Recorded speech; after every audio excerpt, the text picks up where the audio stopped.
है और उसी कड़ी में नक्सली अपना भय और माहौल पैदा करने के लिए भी इस तरह के वारदातों को अंजाम देते हैं। इससे पहले भी आगजनी की घटना लगातार इस महीने होते आ रही है। चलिए, बहुत बहुत शुक्रिया दिनेश इस खबर पर जुड़ने के लिए, विस्तार पूर्वक जानकारी देने के लिए।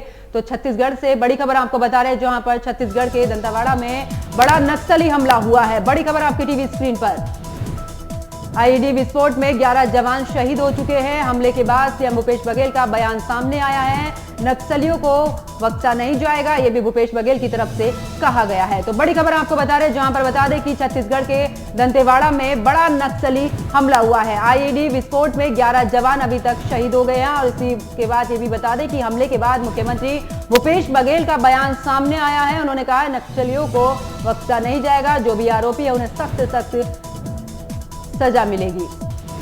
तो आईईडी विस्फोट में 11 जवान शहीद हो गए हैं। बड़ी खबर आपको बता रहे हैं। और हमले के बाद मुख्यमंत्री भूपेश बघेल का बयान भी सामने आया है।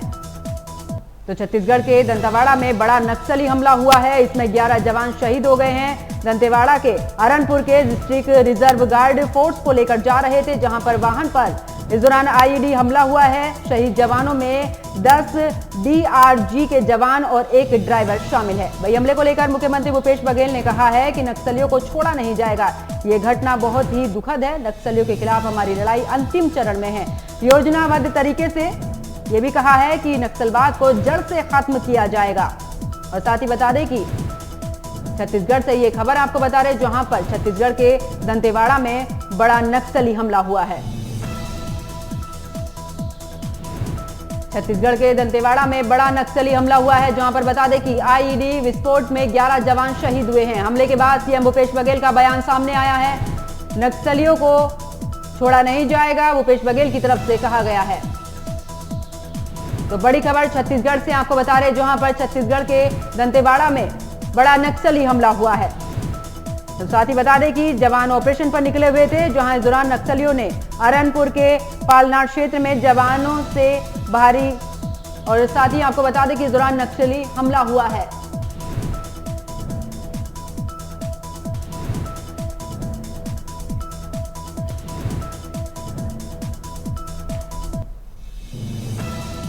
और इसी खबर पर एग्जीक्यूटिव एडिटर हमारे जुड़ चुके हैं उत्पल देव कौशिक जी।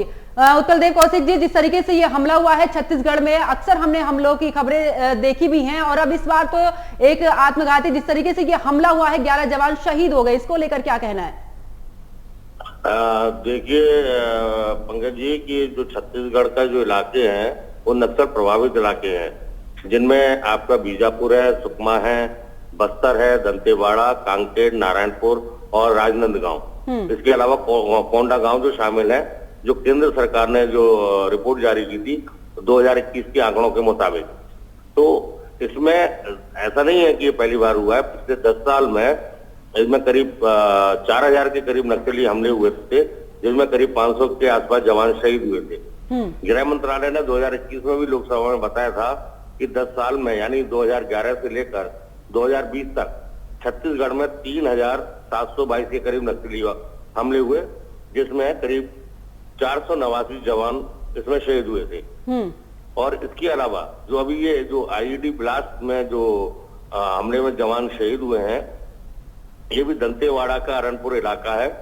यहाँ ये किसी ऑपरेशन के लिए जवान जो है जा रहे थे, जवानों की गाड़ी भरी हुई थी, जिसको नक्सलियों ने आईईडी ब्लास्ट करके उड़ा दिया, जिसमें डीआरजी के 11 जवान शहीद हुए हैं, जिसमें 10 जवान है और एक ड्राइवर है। जी बिल्कुल उत्पल जी, लेकिन जिस तरीके से अगर खुद मुख्यमंत्री की बात की जाए तो भूपेश बघेल का भी कहना है कि चरणबद्ध तरीके से नक्सलियों के खिलाफ लगातार जो अभियान है वो चलाया जा रहा है, लेकिन इस तरीके के हमले हो जाना कितना बड़ा हमला होता है?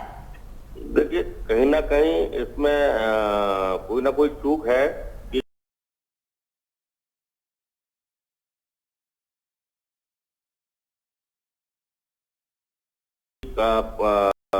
कि जवानों को या अधिकारियों को या सरकार को कोई इनपुट नहीं मिल पाया, जिसको लेकर हालांकि भूपेश बघेल ने, सीएम ने कहा है कि नक्सलियों को छोड़ा नहीं जाएगा। उन्होंने घटना को दुखद बताया है और कहा कि हमारी लड़ाई जो है अंतिम चरण में है और नक्सलियों को घेर लिया गया है मुठभेड़ जारी है, अलग से अतिरिक्त फोर्स मंगाई गई है।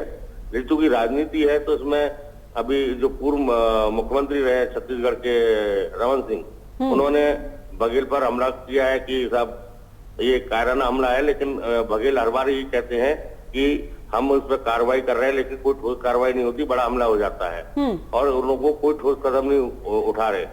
हालांकि अमित शाह जो गृह मंत्री हैं, उन्होंने भूपेश बघेल से बात की है और कहा है कि जो भी हर संभव मदद होगी वो केंद्र सरकार छत्तीसगढ़ सरकार को देगी। जी पंकज। बिल्कुल। उत्पल जी हमारे साथ बने रहिए, हमारे साथ में जुड़े हैं सतीश बौद्ध, छत्तीसगढ़ से जुड़ चुके हैं। सतीश जी बहुत बहुत स्वागत है आपका न्यूज वॉच इंडिया पर। लेकिन जिस तरीके से ये हमला हुआ है, इसको लेकर क्या कुछ कहेंगे?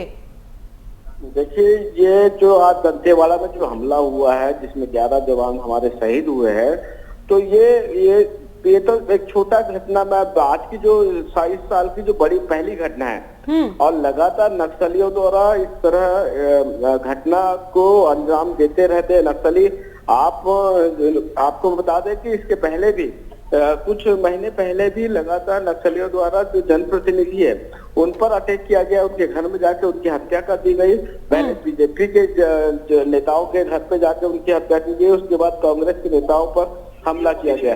तो नक्सलियों द्वारा लगातार इस प्रकार की घटना को अंजाम दिया जा रहा है और नक्सली जो का खास जो क्षेत्र है अबूझमाड़, वहां पर कैंप खोलने के विरोध में नक्सली लगातार उत्पात मचा रहे हैं और इस घटना को अंजाम दे रहे हैं।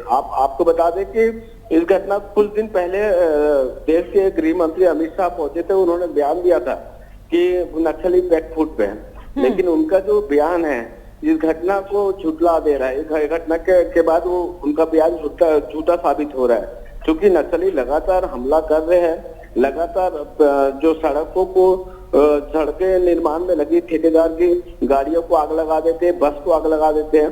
तो नक्सली अपनी दहशत को कायम रखने के लिए लगातार वारदातों को अंजाम दे रहे हैं। जी, लेकिन जिस तरीके से लगातार ऐसी वारदातें हो रही हैं, तो क्या इसको लेकर सरकार को ठोस कदम नहीं उठाने चाहिए? देखिए, दोनों सरकारों की बात करें, क्योंकि 15 साल बीजेपी का शासन था यहाँ पर और उस समय भी बड़ी बड़ी वारदातें हुई है। आपको बता दें कि राजनांदगांव में, मदनवाड़ा में हमारे 70 से अधिक जवानों के पर हमला हुआ, जिसमें एसपी शहीद हुए थे। इसके बाद जो कांग्रेस के नेता थे, जो वरिष्ठ नेता थे, उन पर हमला हुआ जीरम घाटी, वहां पर कांग्रेस नेता की मौत हुई थी। तो नक्सलियों द्वारा बीजेपी रहे या कांग्रेस रहे, उनके द्वारा लगातार इस प्रकार के हमले होते रहे और आज भी हो रहे। तो इसमें मतलब किसी पार्टी या विशेष के ऊपर टीका टिप्पणी नहीं करना चाहिए। तो नक्सली केवल अपना दहशत कायम रखने के लिए ये घटना को अंजाम देते हैं। और आपको बता दें कि सबसे ज्यादा उनका बखलाहट इसलिए है कि लगातार जो कैंप पैरामिलिट्री फोर्स के जो कैंप स्थापित हो रहे हैं उसका वो विरोध कर रहे हैं। जी बिल्कुल सतीश, लेकिन अक्सर देखा है जब भी मतदान या इस दौरान चुनाव की खबरें सामने आती हैं या चुनाव की तारीखें या जब भी चुनाव होता है, उस दौरान इस तरीके के हमले हमने अक्सर देखे हैं छत्तीसगढ़ में। तो क्या इसको लेकर सरकार को थोड़ा बहुत तो अलर्ट रहना चाहिए? देखिए, सरकार जितना प्रयास हो सके पर सरकार अपना जो काम है वो कर रही है। किसी भी सरकार की, मैं कांग्रेस की बात करूं या बीजेपी की बात करूं, सरकार चाहती है कि नक्सलवाद खत्म हो। लेकिन आपको बता दें, क्योंकि आपके छत्तीसगढ़ के ऐसे कुछ जिले जिनका नाम मैं आपको बता रहा हूं, जैसे दंतेवाड़ा, बीजापुर, नारायणपुर और सुकमा, ये घोर मतलब नक्सली क्षेत्र है। और यहाँ पर अभी तक अंदर जो जंगलों के अंदर तक अभी तक सर्वे नहीं कर पाई है हमारी सरकारें। तो ये उनका वहाँ वर्चस्व है और वहाँ पर वो बकायदा अपना कैंप लगा के नक्सली रह रहे हैं, है ना। तो ये सारा चीज कहीं ना कहीं नक्सली अपने क्षेत्र पे पुलिस को नहीं आना देना चाहते, राज्य सरकार की कोई भी जो भी योजना वहां तक नहीं पहुंचने देना चाहते और ये इस प्रकार के वो वारदात कर अपना वजूद स्थापित करना चाहते। जी लेकिन सतीश, जिस तरीके से बात की जाए, वहां पर यह हमला हुआ है, अगर अभी तक की बात करें तो 11 जवान शहीद होने की खबर सामने आ रही है। क्या कुछ और लोग भी वहां पर इस हमले में घायल हुए हैं?